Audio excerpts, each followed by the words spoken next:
Good morning.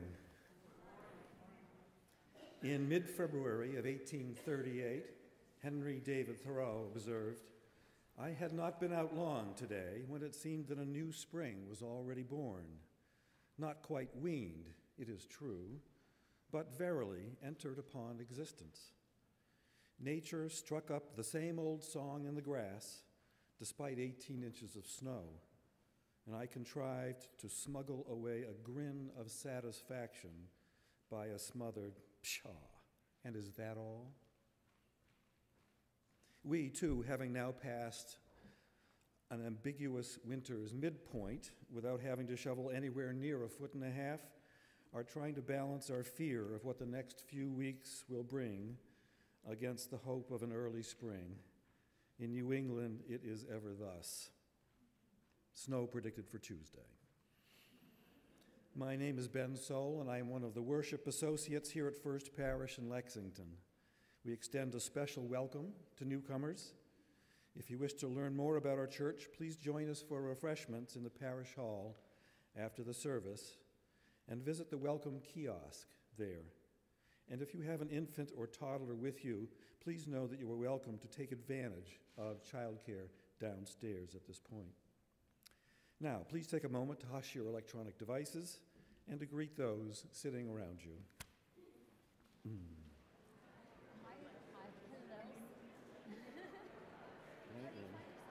good.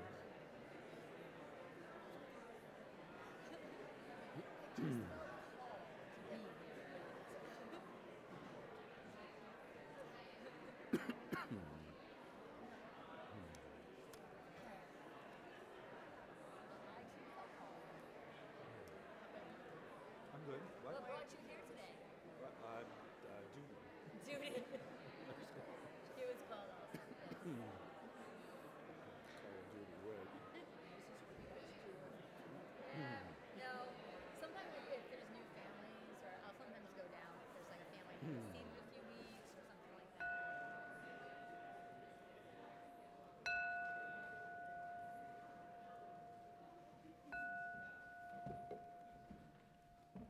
I invite Carolyn Fleiss and Wahia Wolfpaw to introduce this morning's special collection. Thanks, Ben. Good morning. I'd like to introduce Wahia Wolfpaw and her daughter, Edgen Rowe, as well as Kevin Lynch. They're here representing the organization EPICA, which stands for Ex-Prisoners and Prisoners Organizing for Community Advancement. Our monthly plate donation will go to these folks for the important work they do. Hi, I'm here actually to speak. This is my daughter, and I don't have a speech or anything, but I'd like to talk to the parents, especially, and the grandparents, about the millennials that are being put in jail for fighting a disease. Already, it's a 7-year waiting list to seal your query for a job. So I just want to get out there that reintegration is needed, because when a millennial goes out to get a job, they're already handicapped with not having experience. So now put them in jail for fighting a disease, no matter how long. When they come out, there's another. They can't get jobs, so they're out there panhandling. So that's a lot of, everyone needs to realize, we just got it passed from 10 years to 7. It's still too long. Because that 7-year wait for someone young, that's their life. And they're going to, and it's been showed that they do come out of prison straight into drugs, because there's no reintegration in place for these young kids. And this is our future. This is the future of our grandkids. You know, that's the way, that's why I'm in this movement, because this is my daughter, and I want her to live a happy life with her kids. And DCF is even setting up unrealistic service plans for finding jobs. And I'm sorry, I get emotional about this, because I'm a breast cancer survivor, and I wasn't supposed to make it. And my grandson was the one that was with me during my cancer battle, and he's 5. DCF has him, and he's been in there almost 7 years. I've been fighting, because mine is a federal, because I'm registered Cherokee. So it's DCF, it's all this government stuff. So Meanwhile, she's going back and forth because DCF is not letting her talk to her son. And when she is in relapse, they take him from me. I don't get to see him. So they're losing that bond, and we're in the movement also to start DCF to follow regulation, policy, and to grab mediation, put them in there, and a fair shot for these kids, that are trying to make it. So that's what I fight for, and I won't stop because this is for my grandkids. And Epica is the front on homelessness now. We just decided to go after everyone, to try to make change, to try to make it better, not to take them down, because it needs to be, it's got to stop because these kids, I just saved a girl last week. 5 times she died. And I kept putting her here, and I said, listen to my heart, I need it to match, And they just found her body a couple of days ago, I think, maybe 3 days ago. And she was young. And then I had a 19-year-old kid that tried for the first time, and he died. But I brought him back. It took 5 breaths.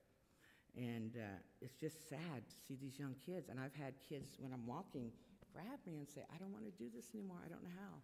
But they need dual diagnosis with this recovery because it's not working. She's in and out. How many times were you in? 9 times. Because she told me she wants to fix the wound.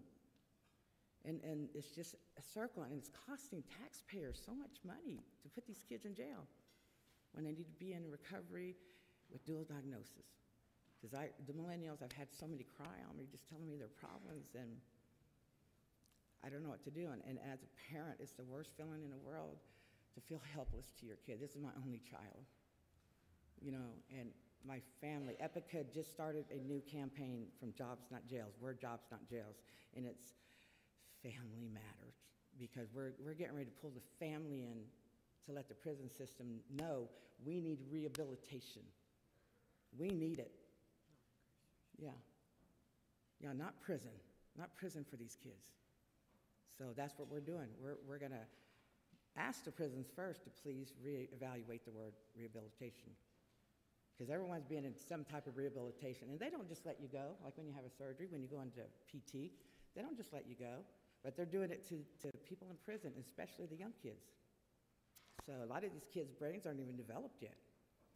For females, 25. Some of these kids are 18 they're throwing in there, and they're getting the same kind of felony as someone that's committed a horrific crime. So that's another thing we're going to fight. It's not fair.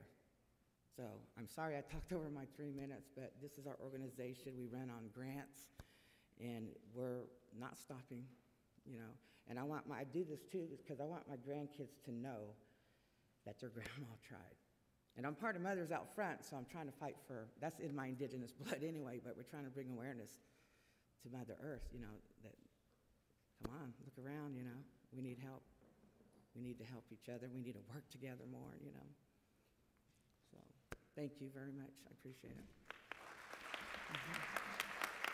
You can check out our page on Facebook. We're on there, so thank you. I'm an activist also with them, so I do what I got to do. I do whatever it takes. So thank you. Thank you, Wahaya. Let us deepen to worship with the musical introit.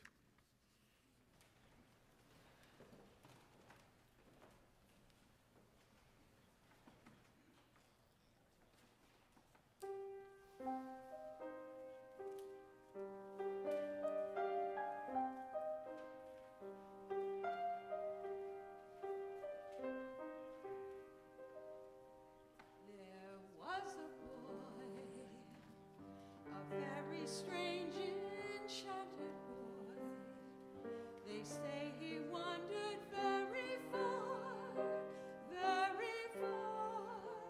over London sea, a little shy and sad of eye, but very wise was he. And then one day passed my way. And as we spoke of many things, fools and kings, this he said to me: the greatest thing you'll ever learn is just to love and be loved in return.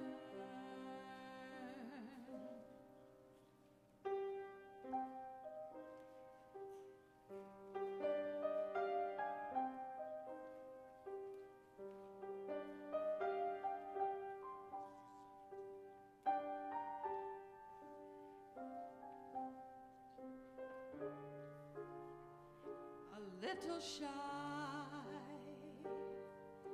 and sad of eyes, but very wise was he. And then one day, one magic day, he passed my way. And as we spoke of many things, fools and kings, this he said to me: the greatest thing you'll ever learn is just to love and be loved in return.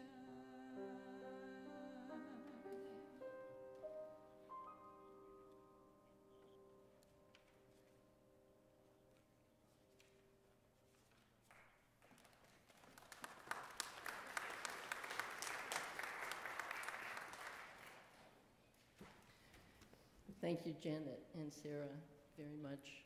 And thank you, Wahaya and Ajahn and Kevin, for being here with us. And they will be here during coffee hour for you to talk about and learn more about Epica and get interested and involved in what the important work that you're doing. Thank you.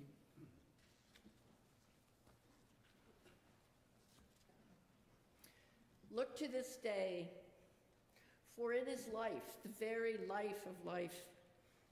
In its brief course lie all the truths and realities of our existence, the bliss of growth, the glory of action, the splendor of beauty.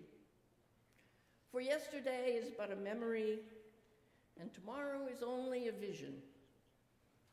But today, well lived, makes every yesterday a step on our journey forward, and every tomorrow a vision of hope. Look well, therefore, to this day. Please join together now in singing hymn number 159 in the gray hymnal, "This is my song." Rise as you are able.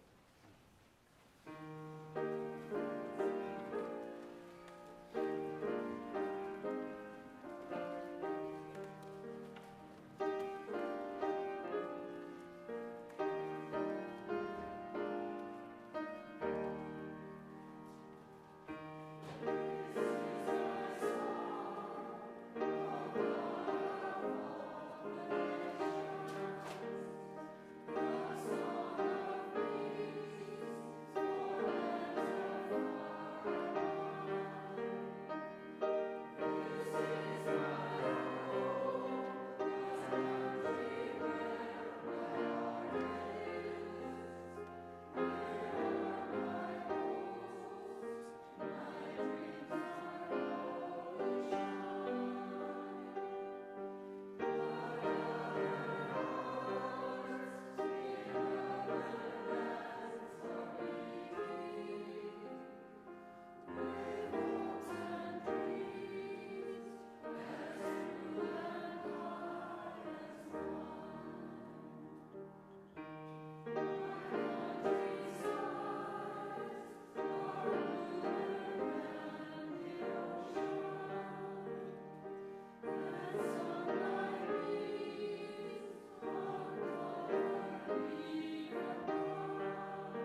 At the point of creation, darkness and light burst from the void, yoked from the very beginning. Without the light, darkness is less than nothing, and without darkness, the light is meaningless.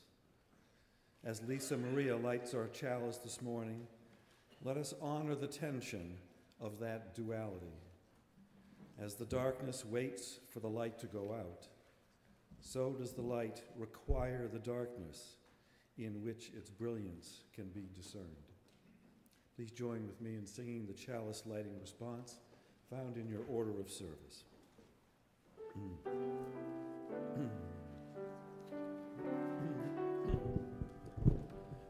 Oh, may this chalice ever be a symbol of our unity, and as we now unite our separate ways to make one light. Amen.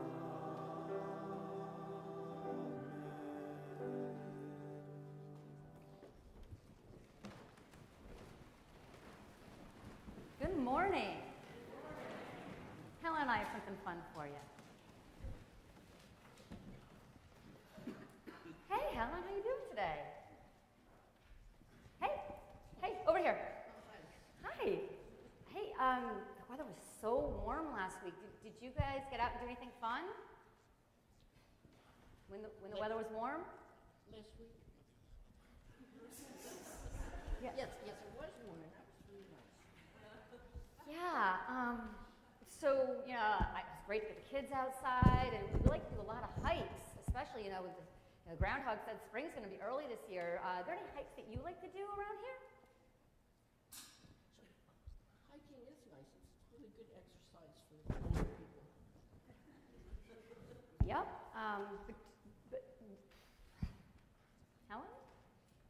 Hiking? Do you know any? What, you mean around here? Yeah, you know, actually my daughter, she really loves hikes that have streams, and my son likes hikes that have bridges, like because he can jump on them. Do you have any hikes that you know that have any streams or bridges? You know, you can look on Google and find, they have things there. Well, yeah, I can do that, but I really like to get suggestions from people I know, and, you know, we're friends, I think. Okay, well, bye, Helen. Bye. Anybody had a conversation like that? Anybody? So I got a quick question. How many of our kids have had a conversation like that with another grown-up?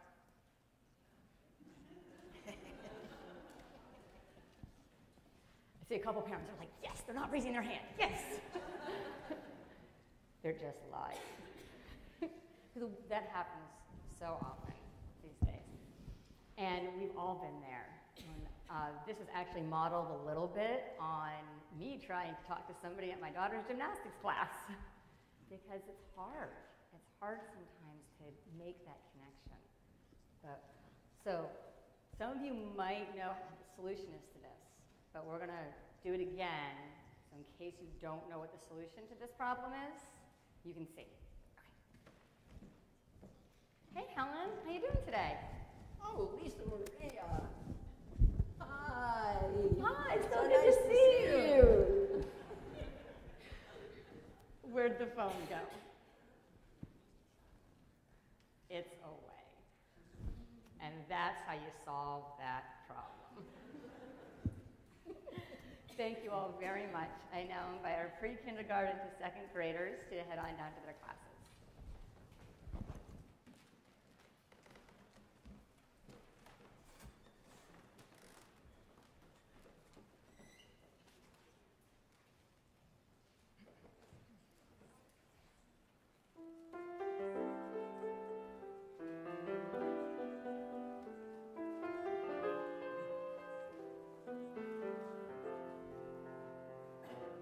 I've grown accustomed to his face.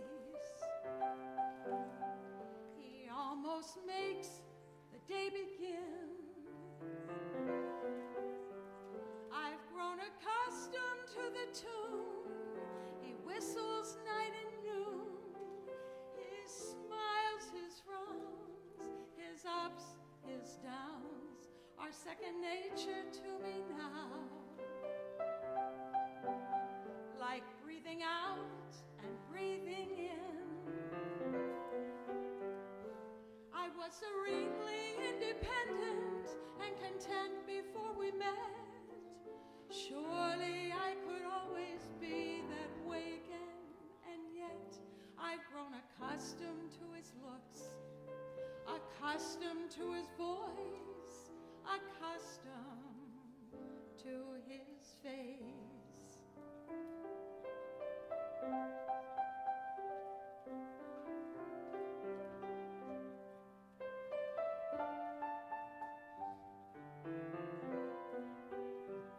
I've gotten used to hear him say good morning every day. His joys, his woes, his highs and his lows are second nature to me now. Like breathing out and breathing in. I'm very grateful he's a man and so easy to forget.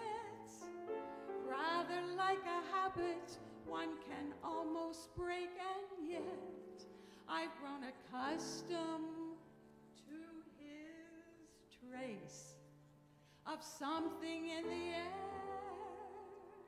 accustomed to his face.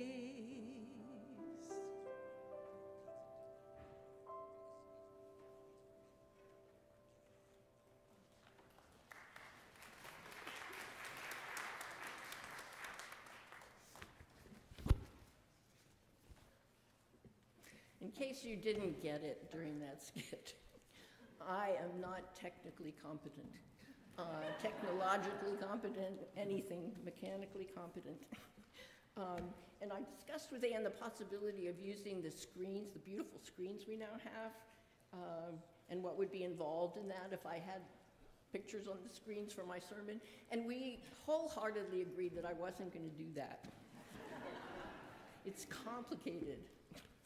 Anyway, but I thought I'd give you one visual for this morning. It's in your order of service. It's the superb owl. And I don't know how many of you have seen this, but apparently when you type Super Bowl really fast, you can sometimes end up with a superb owl.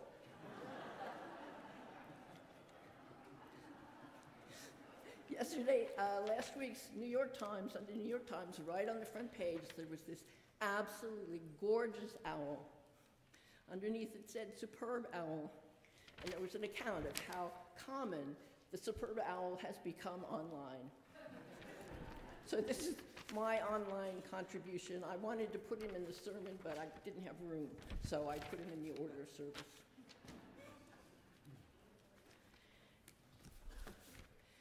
Let us join together now in meditation.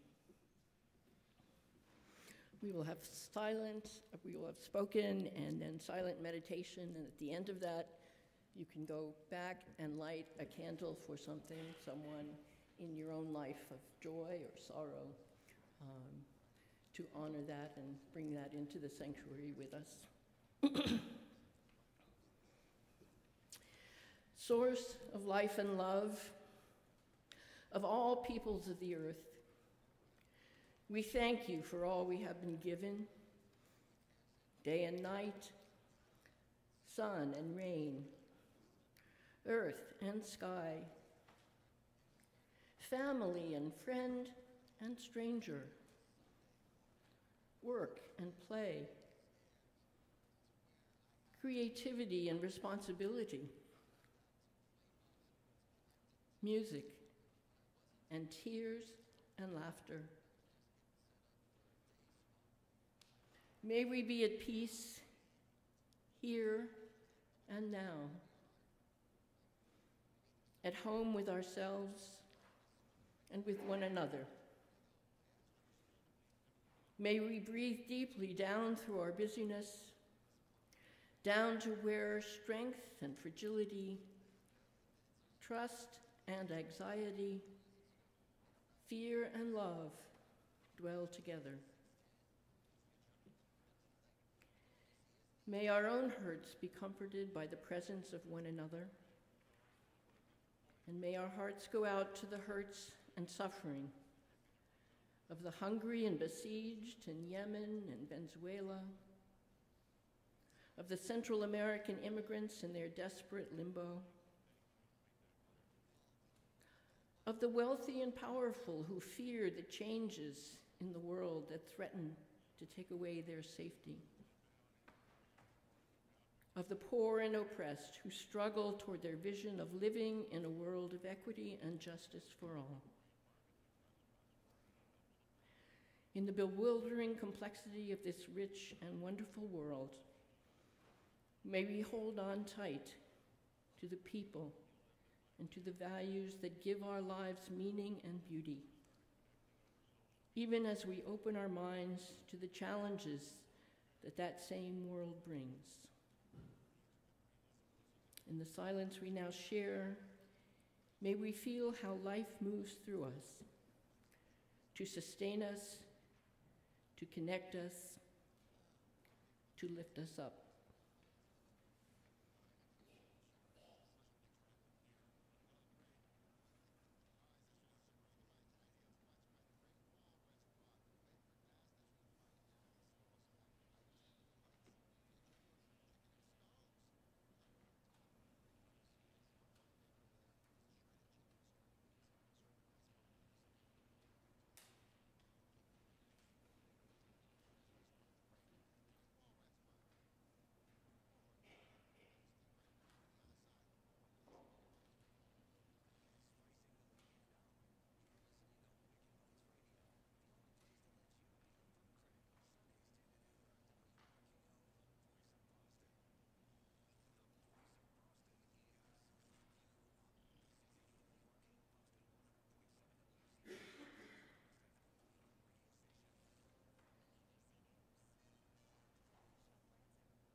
This morning's reading is from Nathaniel Hawthorne's journal, written in Concord.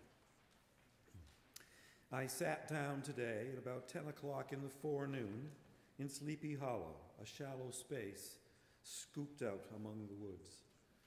The present season, a thriving field of Indian corn, now in its most perfect growth and tasseled out, occupies nearly half the hollow. Observe the pathway. It is strewn over with little bits of dry twigs and decayed branches and the brown oak leaves of last year that have been moistened by snow and rain and whirled about by winds, the needle-like leaves of the pine that we never noticed falling, that fall, yet never leave the tree bare. The sunshine comes down on the pathway with a bright glow of noon at certain points. In other places, there is a shadow as deep as the glow. A bird is chirping overhead among the branches, but exactly whereabout you seek in vain to determine. Indeed, you hear the rustle of the leaves as he continually changes his position.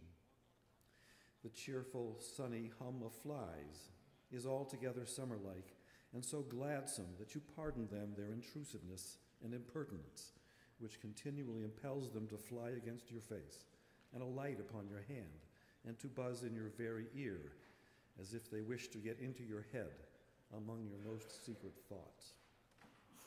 Now the breeze is the gentlest sigh imaginable, yet with a spiritual potency that seems to penetrate with its mild, ethereal coolness through the outward clay and breathe upon the spirit itself, which shivers with gentle delight. But hark, there is the whistle of the locomotive, the long shriek, harsh above all other harshness, for the space of a mile cannot mollify it into harmony. It tells the story of busy men from the hot street who have come to spend a day in a country village, men of business, in short, of all unquietness. And no wonder that it gives such a startling shriek, since it brings the noisy world into the midst of our slumberous peace. Our next hymn, To Mercy, Pity, Peace, and Love, is number 93 in your gray hymnal. After the hymn, the 3rd through 8th graders may depart for chapel.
In his book, The Shallows, what the internet is doing to our brains.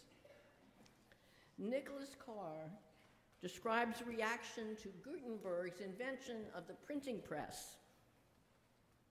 English writer Barnaby Rich complained in 1600, "One of the greatest diseases of this age is the multitude of books that does so overcharge the world that it is not able to digest the abundance of idle matter that is every day hatched and brought into the world."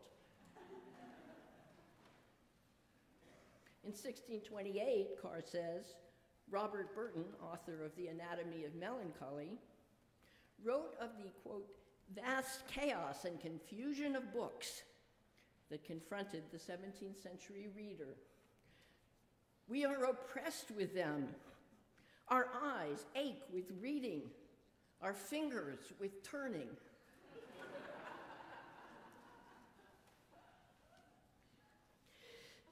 Each significant technological advance in human history, the printing press, Hawthorne's train, industrialization, the telephone, television, and now the internet, is welcomed by society at large as a life-enhancing wonder.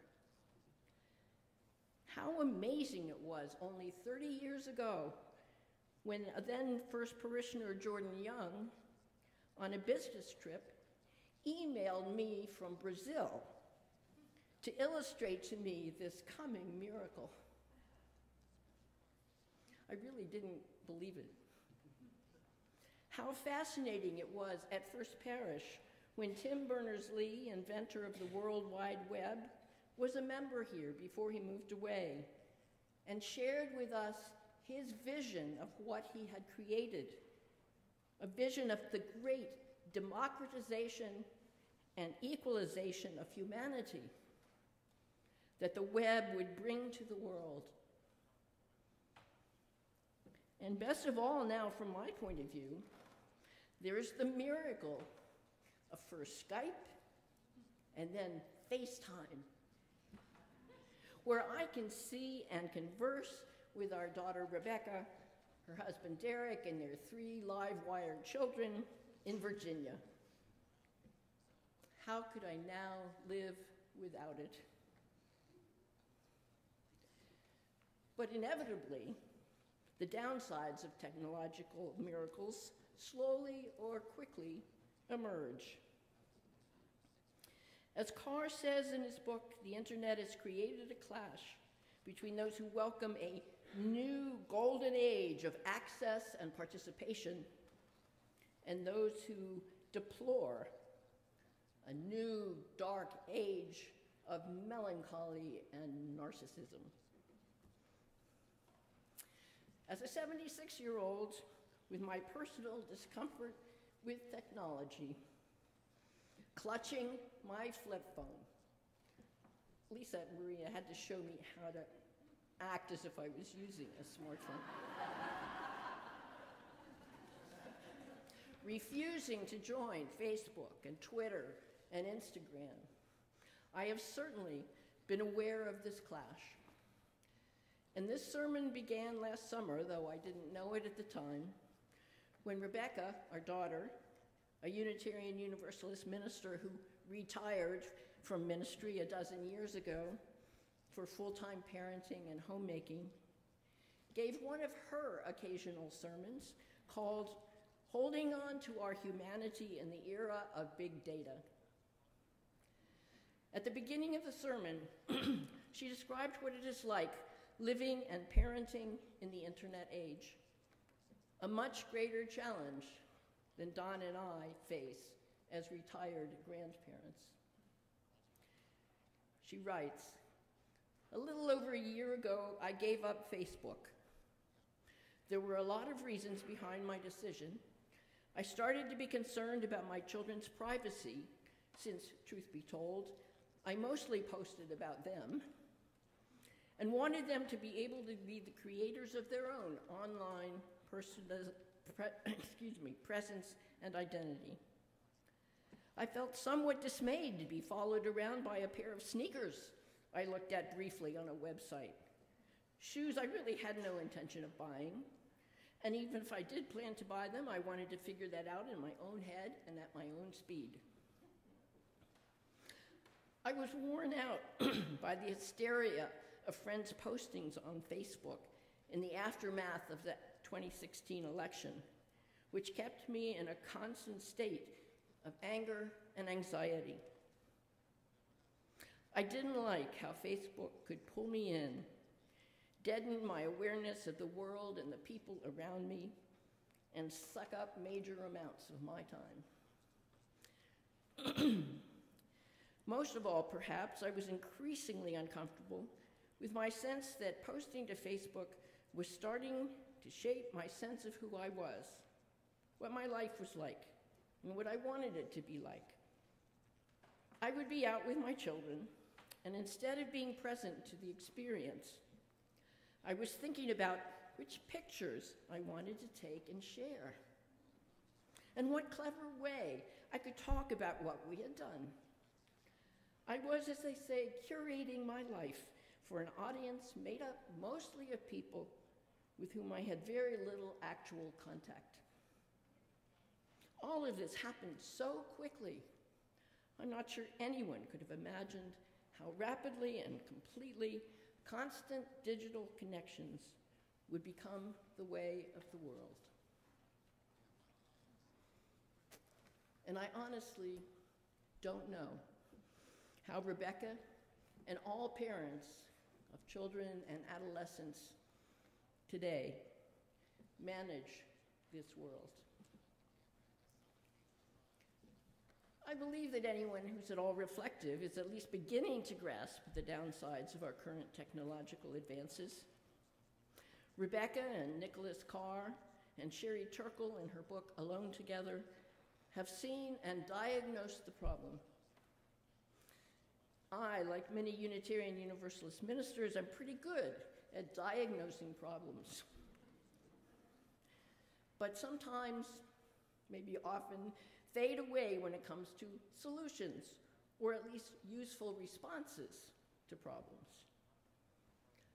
I hope in the rest of this sermon to help us focus, it's a key word, focus, on the positive commitment to health and humanity, the commitment for which a congregation, a religious community exists. A focus that is both spiritual and religious. Spiritual in an uplifting, transforming sense. Religious in the sense of deeply felt, disciplined, and purposeful. From early on as minister here, I realized that a vital church is constantly engaged in a conversation. It may not look like it with me standing up here and you down there, but I could never have been minister for 22 years here without understanding that it's a conversation. If I hadn't seen sermons as part of an ongoing exchange of ideas and feelings and opinions, of the effort all around to share our beliefs and hopes and faith and questions, and to listen, listen, listen. To even when I felt defensive in the face of disagreement and challenge, to take a deep breath, acknowledge what I had heard, and do what I could to keep the conversation going. To converse, to turn toward one another, to turn with each other, to be face to face, so that we struggle to understand one another in the face of disagreement, to genuinely hear one another without surrendering our own opinions and beliefs and commitments, to be open, and to become mutually vulnerable. If we pay attention, and that's another key phrase, we can see the beauty and the power of being face to face in big and little moments and experiences all around us. Just as Hawthorne sees so much he interacts with in his mind and heart, just sitting and looking there in Sleepy Hollow. To be face to face could be with a brief exchange with a stranger like one of those petals on the wet black bough that Ezra Pound writes about in the quotation at the beginning of the order of service. Oops, excuse me. Instead of being head down, phone in hand, I see a parent and child across the aisle laughing at a game they're playing, and I smile and laugh too. Or I get on a crowded T with my gray hair and a bit of visible effort getting up those stairs, and someone looks up, smiles, gets up to offer me a seat, and I allow myself to be vulnerable, in need of a little assistance.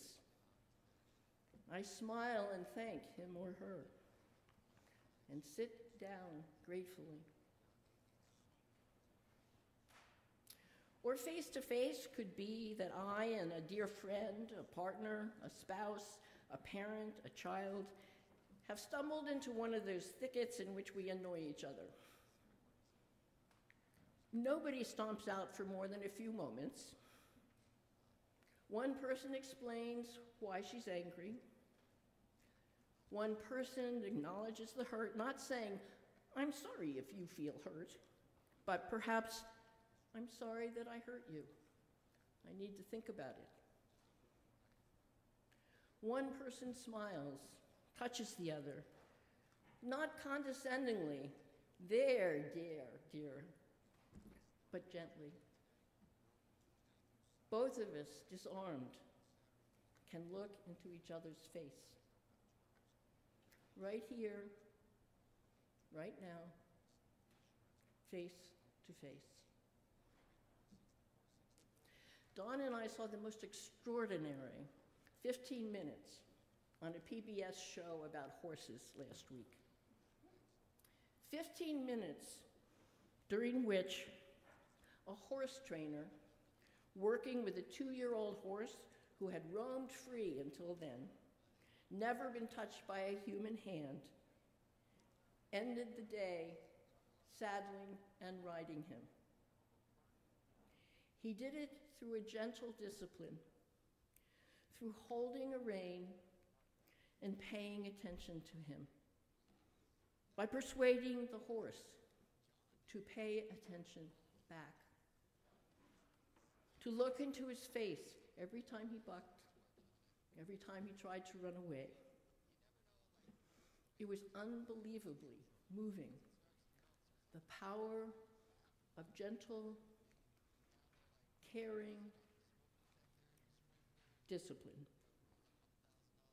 looking into each other's face, watching the creation of trust.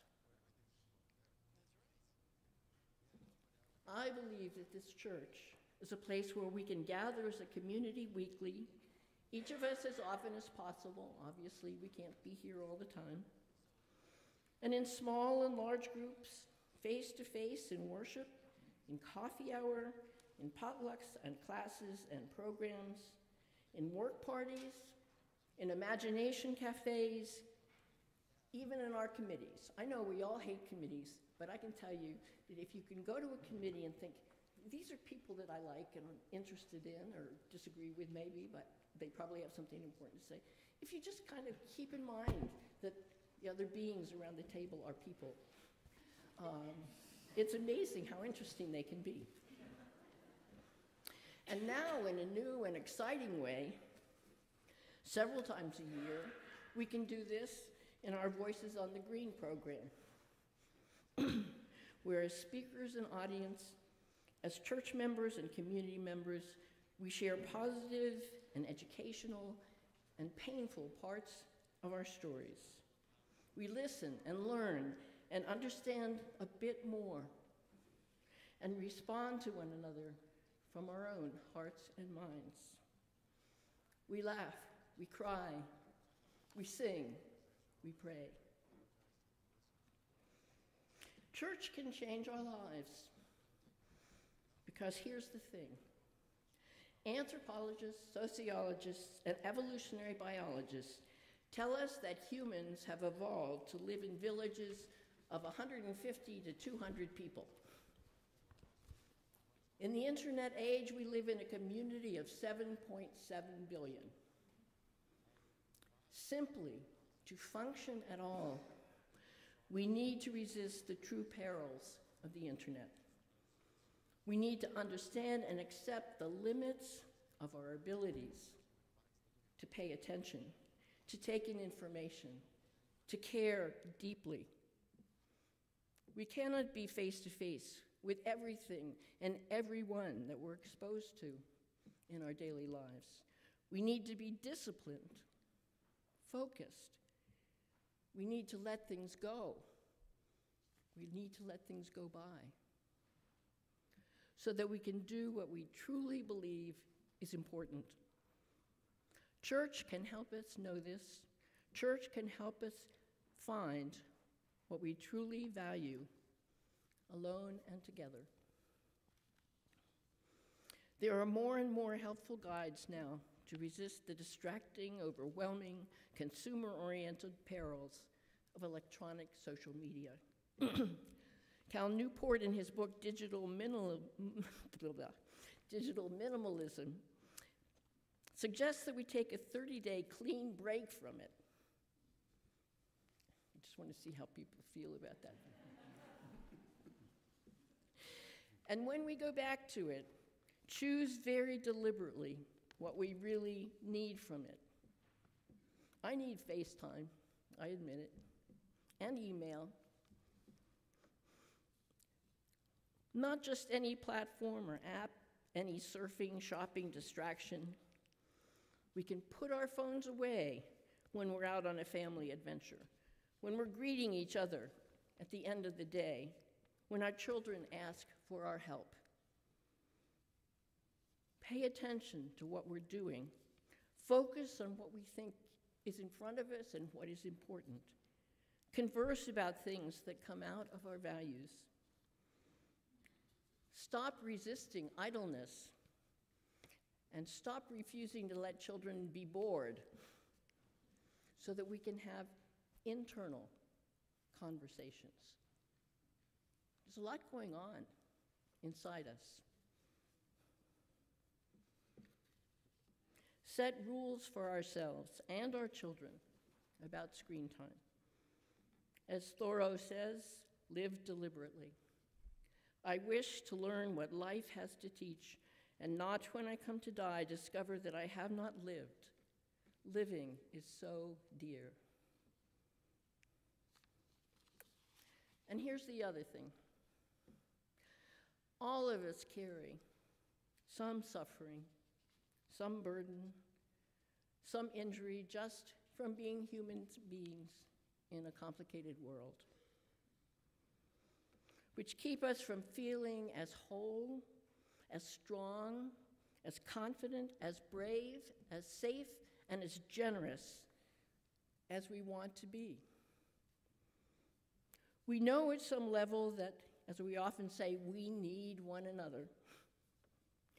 But the New England, American, Unitarian, Universalist culture trains us to keep a stiff upper lip, to build personal walls, to feel that neither ourselves nor our world can be trusted, to seek control rather than connection.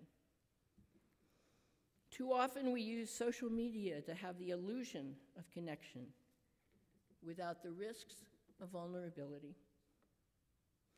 If we decide that we really want to become the caring, intergenerational, and diverse community we seek, we can do it because we are face to face, able to become more open, more comforting and comforting, less anxious, less judgmental, more interested, because we have room for the important things in our brains, attentive, encouraging, and more empowering to help each other live our values in the larger world. Because if we learn in our families and our friendships and our close communities how to focus and pay attention to one another, we will feel more confident, more trusting, to go out to join the more difficult conversations across race and gender, religion and culture that we long to be part of. We might even be able to talk to people of different political views, never calling them deplorables or calling their homes flyover country. A year ago, African-American Unitarian Universalist minister Mark Morrison Reed gave a talk in which he told all of us there, Black, brown, Asian, white, that in those conversations, we will inevitably make mistakes, feel incompetent, get embarrassed. We will definitely not be in control and invulnerable. But finding such opportunities to turn toward other people, other communities, to converse, to continue to converse, to listen and learn, to speak of our own deepest hopes for humanity, however naive we sound, is the only way to deepen conversations and commitment, to be productive, to grow ourselves, to work to heal the sins of the past and of the present. No magic wands, just experience, commitment, and perseverance. One such opportunity has come up this Tuesday night to go see to the urban ministry. It's in the order of service, take a look at it. And also, we have a chance during coffee hour to talk about working with prisoners and what we might do on that behalf. In one of my favorite opening words at the back of the hymnal, Robert Levin says that we are here to be enlightened and to be strengthened.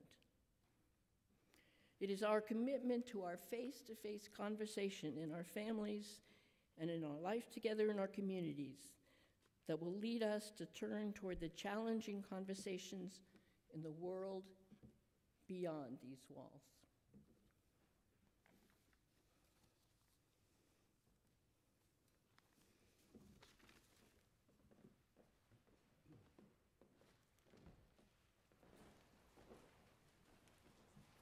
The offering this morning will go to EPICA, the Ex-Prisoners and Prisoners Organizing for Community Advancement.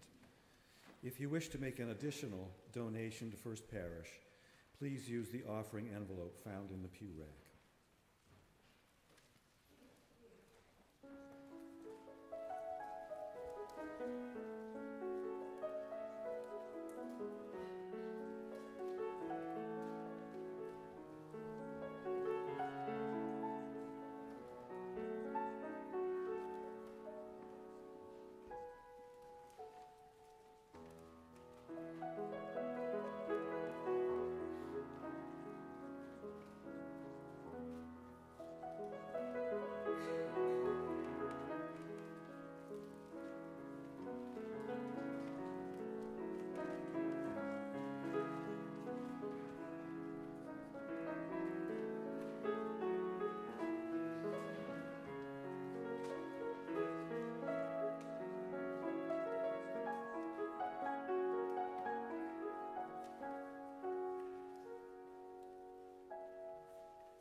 Please rise as you are willing and able, and let us speak together the words of our unison affirmation found in your order of service.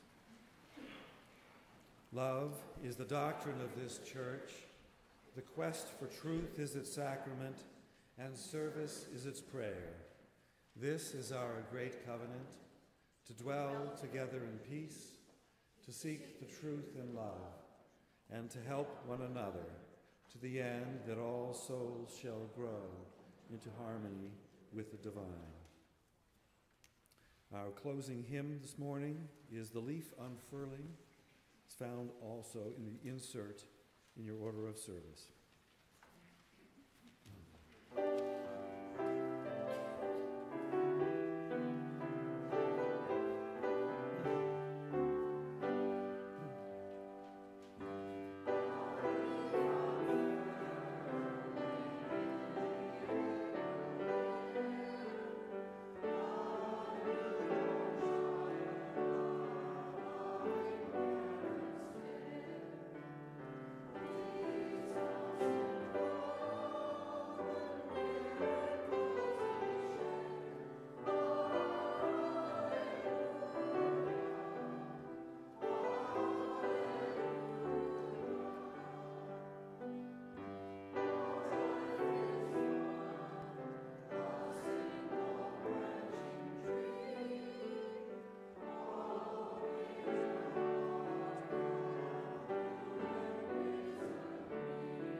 As we sing together the chalice extinguishing response found in your order of service.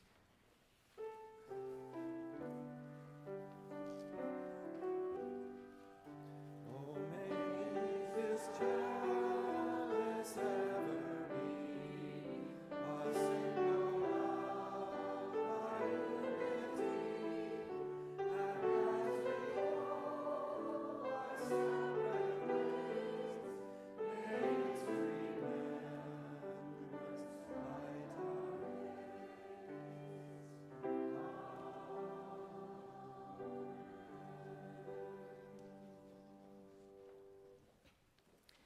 May the truth that sets us free, and the hope that never dies, and the love that casts out fear be with us now as the dayspring breaks and the shadows flee away. Amen.